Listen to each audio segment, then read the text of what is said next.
ಇನ್ನು ಬೆಂಗಳೂರಿನತ್ತ C T Ravi ಅವರು ಬರ್ತಾ ಇದ್ದಾರೆ, ಕರ್ಕೊಂಡು ಬರ್ತಾ ಇದ್ದಾರೆ ಪೊಲೀಸರು. ಪೊಲೀಸ್ ಕಾರ್ನಲ್ಲಿ ಫೋನ್ನಲ್ಲಿ ಮಾತನಾಡ್ತಾ ಕೂತಿದ್ದಾರಂತೆ ಸಿ ಟಿ ರವಿ ಅವರು. ಅದೇನೋ ಮತ್ತೆ ಅವ್ರ ಫೋನೆಲ್ಲ ಕಿತ್ಕೊಂಡ್ಬಿಟ್ರು ಅಂದರು, ಪೊಲೀಸರು ನಮ್ಮ ಫೋನೆಲ್ಲ ಕಿತ್ಕೊಂಡ್ಬಿಟ್ರು ಅಂತ ಮತ್ತೆ ಈಗ ಕೊಟ್ಟಿರಬೇಕು.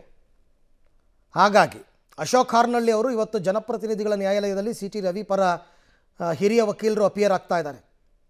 ಶ್ಯಾಮ್ ಸುಂದರ್ ಅವರು ಲಕ್ಷ್ಮೀ ಹೆಬ್ಬಾಳ್ಕರ್ ಪರ ಅಪಿಯರ್ ಆಗ್ತಾ ಇದ್ದಾರೆ. ಓಕೆ, ಈ ಬಗ್ಗೆ ಮತ್ತಷ್ಟು ಮಾಹಿತಿ ನನ್ನ ಕೊಲೀಗ್ ಸುಖೇಶ್ ಅವರಿಂದ ಪಡ್ಕೊಳ್ಳೋಣ. ಸುಖೇಶ್, ಈಗ ರೈಟ್ ನಾವು ಎಲ್ಲಿದೆ ವೆಹಿಕಲ್ಲು, ಏನು ನಡೀತಾ ಇದೆ ಅಲ್ಲಿ ಅಂತ?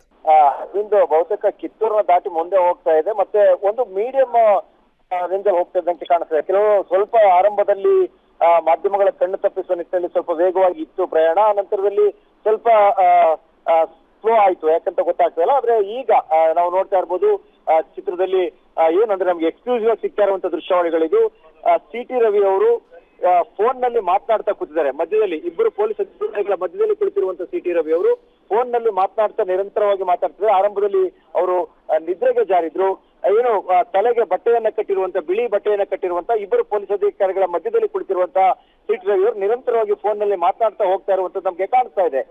ಹಾಗಾಗಿ ಏನು ಬೆಂಗಳೂರುವರೆಗೆ ತಲುಪುವವರೆಗೆ ಬೇರೆ ಬೇರೆ ಮಾರ್ಗಗಳ ಒಂದು ಅವಕಾಶ ಏನಿದೆ, ನೆಕ್ಸ್ಟ್ ಆಪ್ಷನ್ ಏನಿದೆ ಅದನ್ನು ಕೂಡ ಬಹುಶಃ ಪೊಲೀಸರು ನೋಡ್ತಾ ಇರುವಂತೆ ಕಾಣಿಸ್ತಾ ಇದೆ. ಯಾಕಂದ್ರೆ ಒಂದು ನಿಗದಿತವಾದಂತ ಒಂದು ಸ್ಪೀಡ್ ಅಲ್ಲಿ ಹೋಗ್ತಾ ಇದೆ ಅಂತ ಕಾಣುತ್ತೆ, ಲಿಮಿಟೆಡ್ ಸ್ಪೀಡ್ ಅಲ್ಲಿ ಹೋಗ್ತಾ ಇದ್ರೆ ಯಾಕೆ ಅನ್ನೋದು ಗೊತ್ತಾಗ್ತಾ ಇಲ್ಲ. ಆನಂತರದಲ್ಲಿ ವೇಗವನ್ನು ಪಡೆಯುವಂತ ಪ್ರಯತ್ನವನ್ನು ಮಾಡಿದ್ರು, ಎಸ್ಕಾರ್ಟ್ ಪೈಲಟ್ ಗಳನ್ನ ಮಾಡಿಕೊಂಡು ತದನಂತರ ಒಂದು ನಿಗದಿತ ವೇಗಕ್ಕೆ ಹೋಗುವಂತ ಸಾಧ್ಯತೆಗಳು ಕೂಡ ಈಗ ಕಂಡು ಬರ್ತದೆ. ಯಾಕಂದ್ರೆ ಹೋಗ್ತಾ ಹೋಗ್ತಾ ಹೆಚ್ಚುವರಿ ಪೊಲೀಸ್ ಜೀಪ್ಗಳು ಅಡಿಷನ್ ಆಗಿ ಸೇರ್ಕೊಳ್ತಾ ಇದಾವೆ. ಯಾಕಂದ್ರೆ ನಾವು ತೋರಿಸ್ತಾ ಇರ್ಬೋದು, ಈಗ ಈ ಜೀಪ್ಗಳು ಮೊದಲೆಲ್ಲ ಇರ್ಲಿಲ್ಲ, ಕೇವಲ ಕಾರ್ಗಳು ಮಾತ್ರ ಹೋಗ್ತಾ ಇತ್ತು.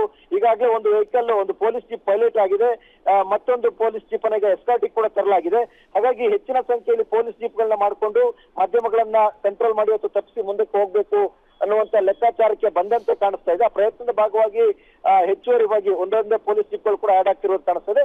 ಸದ್ಯಕ್ಕೆ ನಮ್ಗೆ ಈ ದೃಶ್ಯಾವಳಿ ಕಾಣ್ತಾ ಇರುವಂತದ್ದು ಸಿ ಟಿ ರವಿ ಅವರ ಕಾರ್ ಏನಿದೆ, ಅದರ ಜೊತೆಗೆ ಅದರ ಹಿಂದಕ್ಕೆ ಇದೀವಿ ಪಬ್ಲಿಕ್ ಟಿವಿ ತಂಡ. ಈಗ ಅವರ ಸಿ ಟಿ ರವಿ ಅವರ ಕಾರಲ್ಲಿ ಕುಳಿತಿರುವಂತದ್ದು, ಫೋನ್ ನಲ್ಲಿ ಮಾತಾಡ್ತಿರುವಂತದ್ದು, ಇಷ್ಟು ದೃಶ್ಯ ನೋಡ್ತಾ ಇದೀವಿ ನಾವೀಗ. ಕ್ಲೋಸ್ ಅಪ್ ನಲ್ಲಿ ನೋಡ್ತಾ ಇರುವಂತದ್ದು ಸಿ ಟಿ ರವಿ ಅವರು ಫೋನ್ ನಲ್ಲಿ ಮಾತನಾಡ್ತಾ ಮಧ್ಯದಲ್ಲಿ ಕುಳಿತಿರುವಂತವರು, ತಲೆಗೆ ಬಟ್ಟೆಯನ್ನ, ಬಿಳಿ ಒಂದು ಬ್ಯಾಂಡೇಜ್ ಅನ್ನು ಕೂಡ ಕಟ್ಕೊಂಡಿರೋ ಸಿ ಟಿ ಅವರು ಮಾತಾಡ್ತಿರೋದು ಕಾಣಿಸ್ತಾ ಇದೆ.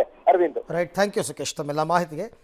ಬೆಳಗಾವಿಯಿಂದ ಅವರು ಬರಬೇಕಾದ್ರೆ ಇನ್ನೂ ಅವರು ಕಿತ್ತೂರನ್ನೇ ಬಿಟ್ಟಿಲ್ಲ, ಬೆಳಗಾವಿ ಜಿಲ್ಲಾ ಲಿಮಿಟ್ಸೇ ಬಿಟ್ಟಿಲ್ಲ ಅವರು.